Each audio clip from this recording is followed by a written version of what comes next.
I'm going to show you how to automate this kind of terminal using Rapise.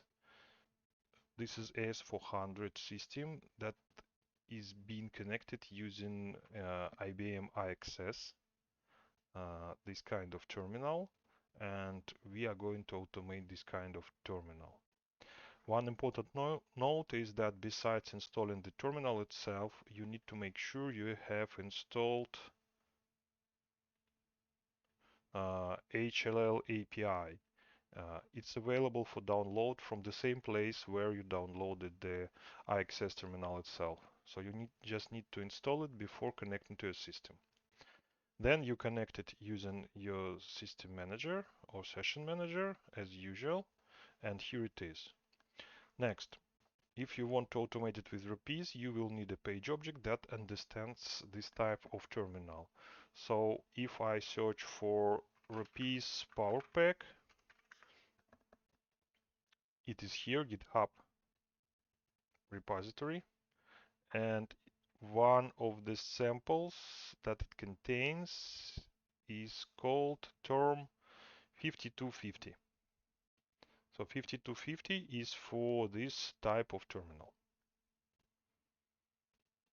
You may go here, and here is the download section.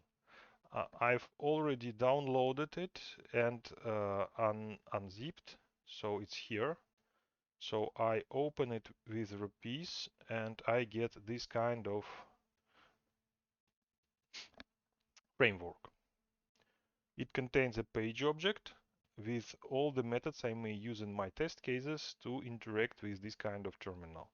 For example, since terminal is currently running, I may try dump screen. It should grab the contents from the screen and print them to the output. View show output.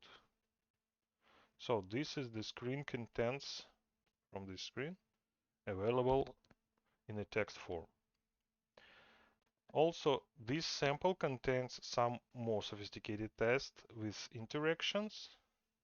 Let me open it. So it uses this term 5250 object and doing some verifications, like checking the text is available on screen, typing the credentials to log in, then navigating the menu by sending different commands, and finally logging out. If I just hit play, I can see how my terminal gets animated, so it's doing something there, and it is done. So this is brief demonstration of 5250 connectivity with Rapise.